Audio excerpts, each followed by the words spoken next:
আকাশবাণী কলকাতা। স্থানীয় সংবাদ পড়ছি নমামি বসু রুদ্র। প্রথমে বিশেষ খবর।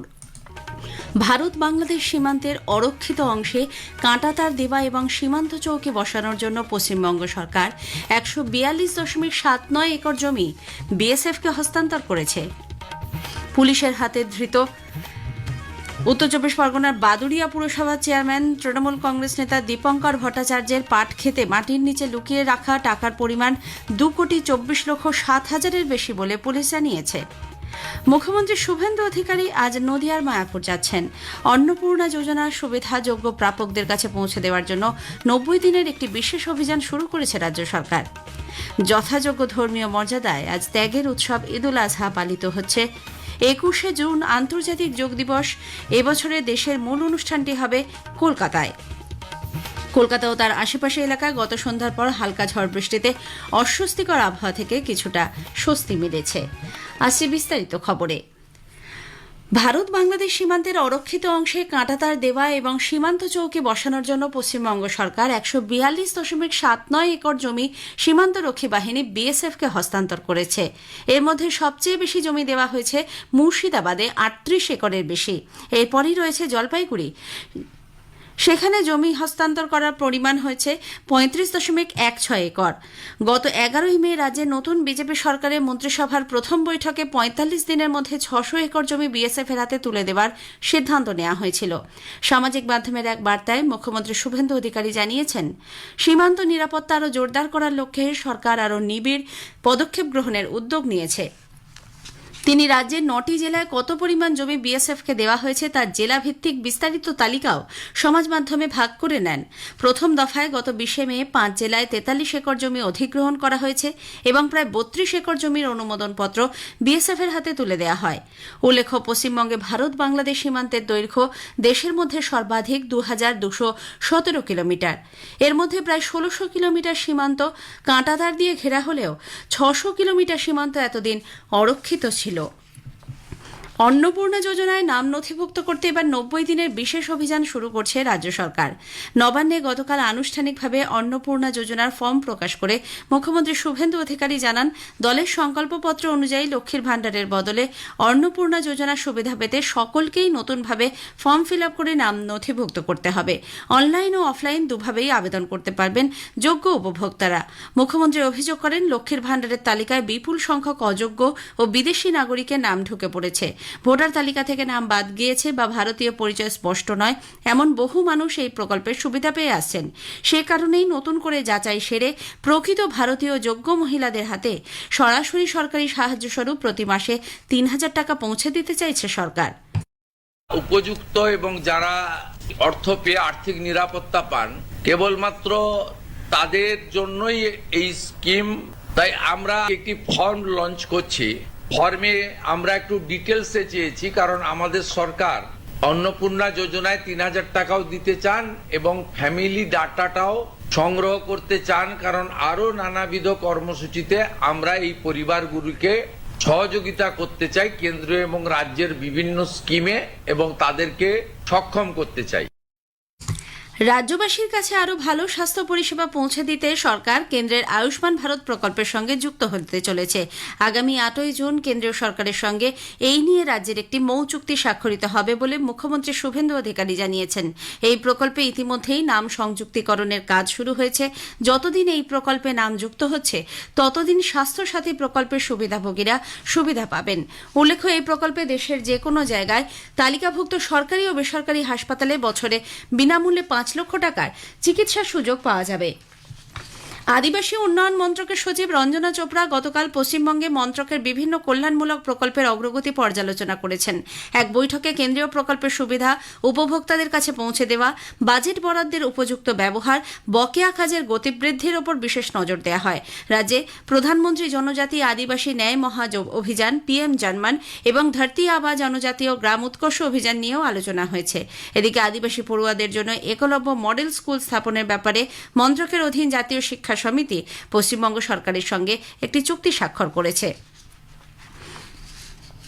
মুখ্যমন্ত্রী শুভেন্দু অধিকারী আজ নদিয়ার মায়াপুর যাচ্ছেন। আকাশপথে সকালে সেখানে পৌঁছে সাধু সন্ন্যাসীদের সঙ্গে কথা বলবেন তিনি। মায়াপুরের গোশালা ঘুরে দেখার পর গো পূজাতেও অংশ নেবেন মুখ্যমন্ত্রী।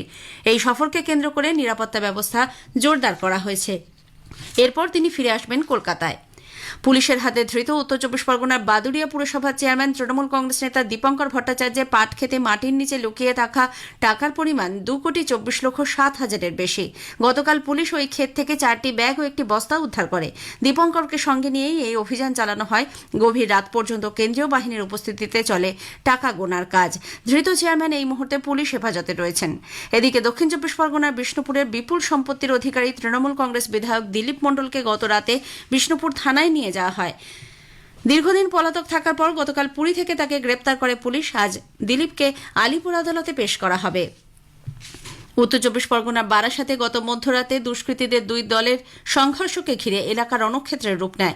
জানা গেছে, হৃদয়পুর স্টেশন সংলগ্ন একটি এলাকায় ক্লাব দখলকে কেন্দ্র করে দুই গোষ্ঠীর মধ্যে ব্যাপক সংঘর্ষ বাধে। সংঘর্ষ চলাকালীন ধারালো অস্ত্র নিয়ে হামলা চালানো হয়। আহতদের হাসপাতালে নিয়ে যাওয়ার পর একদল দুষ্কৃতী বারাসাত জেলা বিজেপির সভাপতি রাজীব পোদ্দারের বাড়িতে চড়াও হলে পরিস্থিতি আরও উত্তপ্ত হয়ে ওঠে। গুরুতর আহত অবস্থায় প্রথমে রাজীবকে স্থানীয় হাসপাতালে ভর্তি করা হলেও পরে অবস্থার অবনতি হওয়ায় কলকাতায় স্থানান্তর করা হয়েছে। এই ঘটনায় ইতিমধ্যে বেশ কয়েকজনকে আটক করেছে পুলিশ। বিজেপি এই ঘটনার দায় তৃণমূল কংগ্রেস আশ্রিত দুষ্কৃতীদের ওপর চাপিয়েছে। স্থানীয় সংবাদ শুনছেন আকাশবাণী কলকাতা কেন্দ্র থেকে। যথাযোগ্য ধর্মীয় মর্যাদায় আজ ত্যাগের উৎসব ঈদ উল আজহা পালিত হচ্ছে। রাষ্ট্রপতি দ্রৌপদী মুর্মু এ উপলক্ষে দেশবাসীকে শুভেচ্ছা জানান। বেশ কয়েক দশক পর রেড রোড থেকে সরে আজ ব্রিগেড প্যারেড ময়দানে হবে ঈদের নামাজ। লক্ষাধিক ধর্মপ্রাণ মানুষ এতে সামিল হবেন। নাখোদা মসজিদেও 2 দফায় পড়া হবে নামাজ। নিউ টাউনে মিজোরাম হাউসের উল্টো দিকে ফুটবল মাঠে নামাজের জন্য প্রশাসনের তরফে ছাড়পত্র মিলেছে।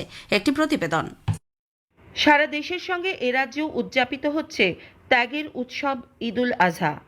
ইতোমধ্যে কোথাও কোথাও নামাজ সম্পন্ন হয়েছে, আবার বেশ কিছু মসজিদ ও ঈদগাতে নামাজ চলছে বলেও খবর।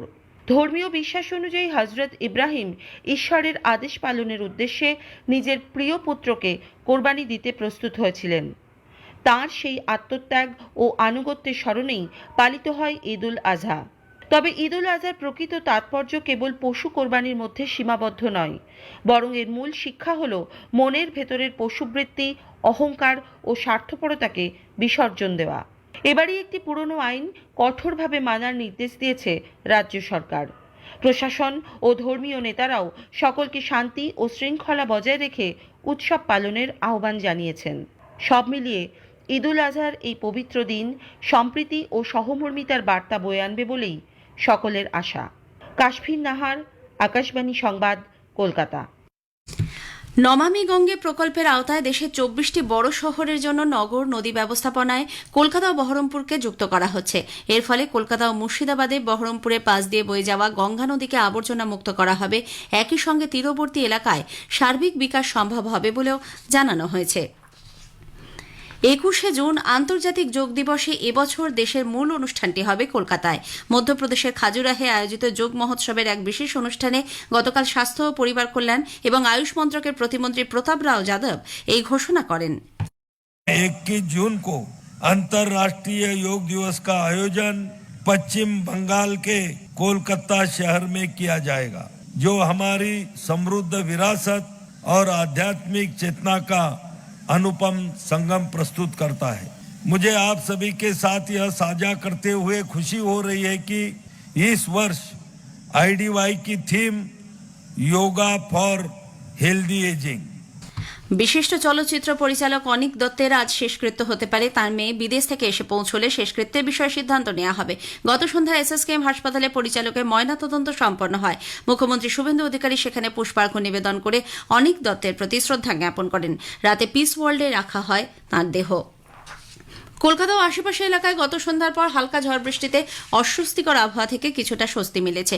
কমেছে তাপমাত্রাও। আলিপুরে আজ সকাল থেকেই সর্বনিম্ন তাপমাত্রা রেকর্ড করা হয়েছে 25.8 ডিগ্রি সেলসিয়াস, স্বাভাবিকের থেকে 1.4 ডিগ্রি কম। আজও দক্ষিণবঙ্গের বেশ কিছু জেলায় ঝড় বৃষ্টির পূর্বাভাস রয়েছে। শেষ করার আগে স্থানীয় সংবাদে বিশেষ কিছু অংশ আরও একবার। ভারত বাংলাদেশ সীমান্তের অরক্ষিত অংশে কাঁটাতার দেওয়ার জন্য পশ্চিমবঙ্গ সরকার 142.79 একর জমি BSF কে হস্তান্তর করেছে। মুখ্যমন্ত্রী শুভেন্দু অধিকারী আজ নদিয়ার মায়াপুর যাচ্ছেন। যথাযোগ্য ধর্মীয় মর্যাদায় আজ ত্যাগের উৎসব ঈদুল আজহা পালিত হচ্ছে। 21শে জুন আন্তর্জাতিক যোগ দিবসের এবছর দেশের মূল অনুষ্ঠানটি হবে কলকাতায়।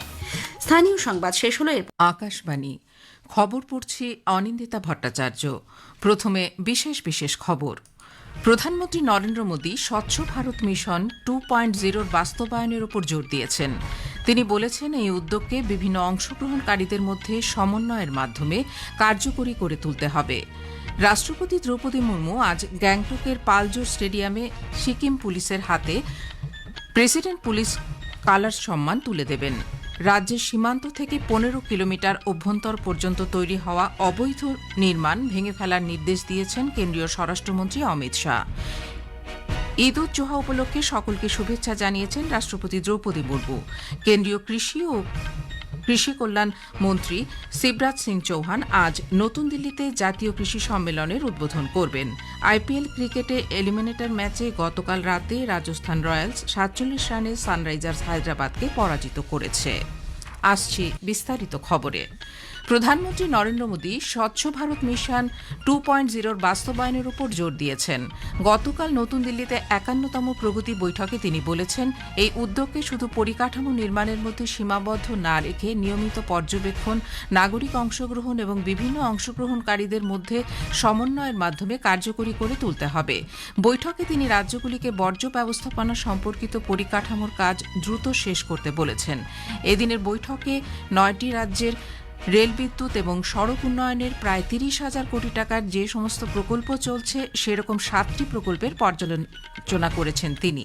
বৈঠকে বিদ্যুৎ ক্ষেত্রের প্রকল্পগুলির বিষয়ে আলোচনার সময় প্রধানমন্ত্রী দেশের বড় শহর, আবাসিক এলাকা এবং সরকারি প্রতিষ্ঠানগুলির ছাদে সোলার প্যানেল বসানোর গতি বাড়ানোর প্রয়োজনীয়তার উপর জোর দেন। তিনি বলেন, বিদ্যুতের খরচ কমাতে এবং দেশে জ্বালানি নিরাপত্তা বাড়ানোর জন্য সৌরবিদ্যুৎ ব্যবহার গুরুত্বপূর্ণ। রাষ্ট্রপতি দ্রৌপদী মুর্মু আজ গ্যাংটকের পালজোর স্টেডিয়ামে সিকিম পুলিশের হাতে প্রেসিডেন্ট পুলিশ কালার্স সম্মান তুলে দেবেন। দেশের উত্তর পূর্বের তৃতীয় এবং ভারতের 15তম রাজ্য হিসেবে এই সম্মান পাচ্ছে সিকিম। দেশের পুলিশ বাহিনীর অসাধারণ সেবা, অটল শৃঙ্খলা এবং দেশবাসীর প্রতি তাদের কর্তব্যের স্বীকৃতি স্বরূপ এই সর্বোচ্চ সম্মাননা প্রদান করা হয়। আজকের অনুষ্ঠানে এসএসপি পদমর্যাদার এক পুলিশ আধিকারিকের নেতৃত্বে সিকিম পুলিশের 400 জনের একটি দল রাষ্ট্রপতির সামনে কুচকাওয়াজে অংশ নেবে। দেশের সীমান্ত থেকে 15 কিলোমিটার অভ্যন্তরে তৈরি হওয়া অবৈধ নির্মাণের বিরুদ্ধে জিরো টলারেন্স নীতি কঠোরভাবে প্রয়োগ করার নির্দেশ দিয়েছেন কেন্দ্রীয় স্বরাষ্ট্রমন্ত্রী অমিত শাহ। বিগত বছরগুলিতে গড়ে ওঠা এ ধরনের সমস্ত নির্মাণ ভেঙে ফেলার জন্য সংশ্লিষ্ট কর্তৃপক্ষকে নির্দেশ দিয়েছেন তিনি। রাজস্থানের বিকানেরে নিরাপত্তা সংক্রান্ত এক পর্যালোচনা সভায় ভারত পাকিস্তান সীমান্তবর্তী জেলাগুলির সুরক্ষার বিষয়টি খতিয়ে দেখেছেন তিনি। দেশের সীমান্ত এলাকার ব্যাংকগুলিতে আইন মেনে আর্থিক লেনদেন নিশ্চিত করতে, বড় ব্যবসায়িক প্রতিষ্ঠানগুলির আর্থিক তহবিলের উৎস খতিয়ে দেখতে ও ভুয়া সংস্থা শনাক্ত করতে জেলা শাসকদের নির্দেশ দিয়েছে কেন্দ্রীয় স্বরাষ্ট্র মন্ত্রক। সীমান্তে মাদক পাচার সহ অন্যান্য অপরাধমূলক কাজ রোধে স্থায়ী সমাধান তৈরি করতে জেলাগুলিকে নির্দেশ দেওয়া হয়েছে। সীমান্তবর্তী গ্রামগুলির বাসিন্দারা যাতে সরকারি প্রকল্পের সম্পূর্ণ সুবিধা পান তাও নিশ্চিত করতে বলেছেন কেন্দ্রীয় স্বরাষ্ট্রমন্ত্রী। কেন্দ্রীয় স্বরাষ্ট্রমন্ত্রী অমিত শাহ আজ গুজরাট সফরে যাচ্ছেন। সফরকালে তিনি আমেদাবাদ এবং গান্ধীনগরে একাধিক জনসেবামূলক এবং গ্রামীণ পরিকাঠামো উন্নয়নে একাধিক প্রকল্পের উদ্বোধন ও ভিত্তিপ্রস্তর স্থাপন করবেন। দেশের বিভিন্ন প্রান্তে যথাযোগ্য ধর্মীয় মর্যাদায় আজ ঈদ উজ জোহা পালিত হচ্ছে। এই উপলক্ষে সকলকে শুভেচ্ছা জানিয়েছেন রাষ্ট্রপতি দ্রৌপদী মুর্মু। এক বার্তায় তিনি বলেছেন, এই উৎসব ভক্তি, ত্যাগ ও নিঃস্বার্থতার প্রতীক। এই উৎসব নাগরিকদের মানব সেবায় অনুপ্রাণিত করে বলে তিনি জানান। সমাজে ভালোবাসা ও সম্প্রীতি প্রসারের জন্য নাগরিকদের প্রতি আহ্বান জানিয়েছেন রাষ্ট্রপতি। কেন্দ্রীয় মন্ত্রিসভার অর্থনৈতিক বিষয় সংক্রান্ত কমিটি ষোড়শ অর্থ কমিশনের আওতায় 25,530 কোটি টাকার কেন্দ্রীয় অনুদান সহ একটি প্রকল্পের অনুমোদন দিয়েছে। এতে গণবণ্টন ব্যবস্থা পিডিএস এর আওতায় রেশন পরিবহন এবং হ্যান্ডলিংয়ের জন্য সহায়তা প্রকল্প সার্থক পিডিএস এর দ্বিতীয় পর্যায়ে চালু রাখার সংস্থান রয়েছে। নতুন দিল্লিতে গতকাল সংবাদ মাধ্যমের কাছে তথ্য ও সম্প্রচার মন্ত্রী অশ্বিনী বৈষ্ণব বলেন, এই প্রকল্পটি বিভিন্ন রাজ্যের মধ্যে খাদ্যশস্য পরিবহনের জন্য সংশ্লিষ্ট সংস্থাগুলিকে সাহায্য করবে।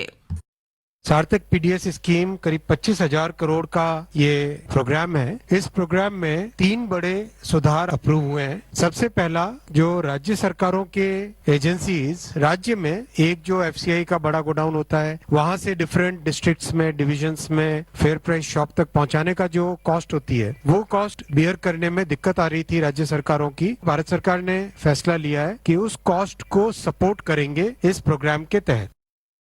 শ্রী বৈষ্ণব বলেছেন, এতে নির্মল, আশা এবং সক্ষম নামে 3টি প্রধান কৃত্রিম বুদ্ধিমত্তা এআই চালিত মডিউল থাকবে। তিনি বলেন, নির্মলের মাধ্যমে রিয়েল টাইম গণবন্টন ব্যবস্থার সুবিধাভোগীদের তালিকা তৈরি, আশার মাধ্যমে অভিযোগের নথিভুক্তিকরণ ও সক্ষমের মাধ্যমে যানবাহন ট্র্যাকিং করা হবে। আজকের প্রসঙ্গের এবারের বিষয়, তীব্র গরমে সুস্থ থাকুন আয়ুর্বেদ উপচারে। আয়ুর্বেদ বিশেষজ্ঞ এবং অখিল ভারতীয় আয়ুর্বেদ মহাসম্মেলনের রাজ্য সভাপতি ডা সুমিত সুরের সঙ্গে কথা বলেছেন দিব্য দে। আজ শুনবেন দ্বিতীয় তথা শেষ পর্ব। আকাশবাণীর সংবাদ বিভাগ প্রযোজিত অনুষ্ঠানটি শুনবেন আজ রাত 8টায় গীতাঞ্জলি ডিটিএইচ বাংলা এবং আকাশবাণীর সংবাদ কলকাতা সোশ্যাল মিডিয়া প্ল্যাটফর্মে। খবর প্রচারিত হচ্ছে আকাশবাণী থেকে। কেন্দ্রীয় কৃষি ও কৃষক কল্যাণ মন্ত্রী শিবরাজ সিং চৌহান আজ নয়াদিল্লিতে খরিফ অভিযান 2026-এর লক্ষ্যে আয়োজিত জাতীয় কৃষি সম্মেলনের উদ্বোধন করবেন। দুদিনব্যাপী এই কর্মসূচিতে কৃষি এবং কৃষিক্ষেত্রের গুরুত্বপূর্ণ বিষয়াবলী নিয়ে বিষয়ভিত্তিক আলোচনা, বিভিন্ন রাজ্যের অংশগ্রহণ, দলগত মতবিনিময় এবং উপস্থাপনা অন্তর্ভুক্ত থাকবে। কৃষি ও কৃষক কল্যাণ মন্ত্রক জানিয়েছে, এই সম্মেলনের মূল লক্ষ্য হল আসন্ন খরিফ মরশুমের জন্য কৌশল নির্ধারণ করা, যেখানে কৃষি উৎপাদনশীলতা বৃদ্ধি, জলবায়ু সহনশীলতা, পরিকাঠামো শক্তিশালীকরণ এবং কৃষকদের সমৃদ্ধির ওপর বিশেষ গুরুত্ব আরোপ করা হবে। এই সম্মেলনে কেন্দ্রীয় ও রাজ্য সরকার, আইসিএআর, কৃষি প্রতিষ্ঠান এবং অন্যান্য সংশ্লিষ্ট পক্ষের ঊর্ধ্বতন কর্মকর্তারা মিলিত হবেন, যাতে খরিফ মরশুমের জন্য মূল অগ্রাধিকার সবকিছু নিয়ে এবং কর্মপন্থা নিয়ে আলোচনা করা যায়। এই সম্মেলন খরিফ মরশুমের প্রস্তুতি, কৃষি উৎপাদন, জলবায়ু সহনশীল কৃষি, প্রাকৃতিক চাষাবাদ, ডাল ও তৈলবীজ উৎপাদন, ডিজিটাল কৃষি, কৃষি অর্থায়ন এবং ঝুঁকি ব্যবস্থাপনার উপর আলোকপাত করে আলোচনার একটি উপযুক্ত মঞ্চ প্রদান করবে। ইউরোপীয় ইউনিয়নের বিদেশ মন্ত্রীদের সম্মেলনে অংশগ্রহণ করতে সাইপ্রাসে পৌঁছেছেন বিদেশমন্ত্রী ড এস জয়শঙ্কর। তাকে আমন্ত্রণ করার জন্য সমাজ মাধ্যমের এক বার্তায় ইউরোপীয় কমিশনের ভাইস প্রেসিডেন্ট কাজা কাল্লাস এবং সাইপ্রাসের বিদেশমন্ত্রী কনস্টান্টিনোস কম্বোজকে ধন্যবাদ জানিয়েছেন তিনি। অন্যদিকে বৈঠকের ফাঁকে গতকাল তিনি বৈঠক করেছেন ইউক্রেনের বিদেশমন্ত্রী অ্যান্ডি সিভিহার সঙ্গে।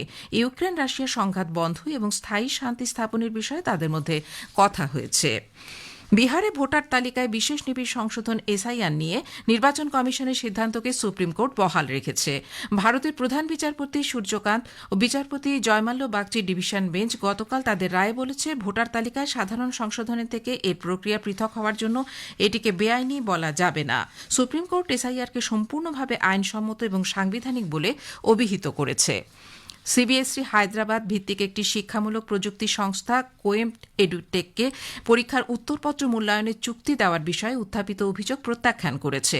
সামাজিক যোগাযোগ মাধ্যমে প্রকাশিত একটি পোস্টে সিবিএসই জানিয়েছে, এই অভিযোগ ভ্রান্ত, বিভ্রান্তিকর এবং ভিত্তিহীন। বোর্ড আরও জানিয়েছে যে ওই সংস্থাকে চুক্তিটি প্রদানের ক্ষেত্রে তারা সাধারণ আর্থিক বিধির নিয়মকে অত্যন্ত নিষ্ঠার সঙ্গে অনুসরণ করেছে। আইপিএল ক্রিকেটে নিউ চণ্ডীগড়ে অনুষ্ঠিত এলিমিনেটর ম্যাচে গতকাল রাতে রাজস্থান রয়্যালস 47 রানে সানরাইজার্স হায়দ্রাবাদকে পরাজিত করেছে। রাজস্থান রয়্যালস সানরাইজার্স হায়দ্রাবাদের সামনে 244 রানের লক্ষ্যমাত্রা রাখে। জবাবে সানরাইজার্স হায়দ্রাবাদ 19.2 ওভারে 196 রান সংগ্রহ করতে সক্ষম হয়। প্রথমে ব্যাট করতে নেমে রাজস্থান রয়্যালস নির্ধারিত 20 ওভারে 8 উইকেট হারিয়ে 243 রান তোলে। Vaibhav Suryavanshi player of the match নির্বাচিত হয়েছেন। আর প্রকানন্দ নরওয়ে দাবা প্রতিযোগিতার তৃতীয় রাউন্ডে গতকাল নরওয়ের বিশ্বসেরা দাবাড়ু ম্যাগনাস কার্লসেনকে পরাজিত করে 3 পয়েন্ট অর্জন করেছেন। এদিকে বিশ্ব চ্যাম্পিয়ন ডি গুকেশ তীব্র প্রতিদ্বন্দ্বিতাপূর্ণ ক্লাসিক্যাল রয়ের পর শেষ গেমে আলীরেজা ফিরুজ্জার কাছে পরাজিত হয়েছেন। খবর শেষ করার আগে বিশেষ বিশেষ খবরের কিছু অংশ। প্রধানমন্ত্রী নরেন্দ্র মোদী স্বচ্ছ ভারত মিশন 2.0 বাস্তবায়নের উপর জোর দিয়েছেন। তিনি বলেছেন, এই উদ্যোগকে বিভিন্ন অংশগ্রহণকারীদের মধ্যে সমন্বয়ের মাধ্যমে কার্যকরী করে তুলতে হবে। রাষ্ট্রপতি দ্রৌপদী মুর্মু আজ গ্যাংটকের পালজো স্টেডিয়ামে সিকিম পুলিশের হাতে প্রেসিডেন্ট পুলিশ কালাস সম্মান তুলে দেবেন। ঈদ উজ জোহা উপলক্ষে সকলকে শুভেচ্ছা জানিয়েছেন রাষ্ট্রপতি দ্রৌপদী মুর্মু। কেন্দ্রীয় কৃষি ও কৃষক কল্যাণমন্ত্রী শিবরাজ সিং চৌহান আজ নতুন দিল্লিতে জাতীয় কৃষি সম্মেলনের উদ্বোধন করবেন। আইপিএল ক্রিকেটে এলিমিনেটর ম্যাচে গতকাল রাতে রাজস্থান রয়্যালস 47 রানে সানরাইজার্স হায়দ্রাবাদকে পরাজিত করেছে। খবর এখনকার মতো শেষ হল।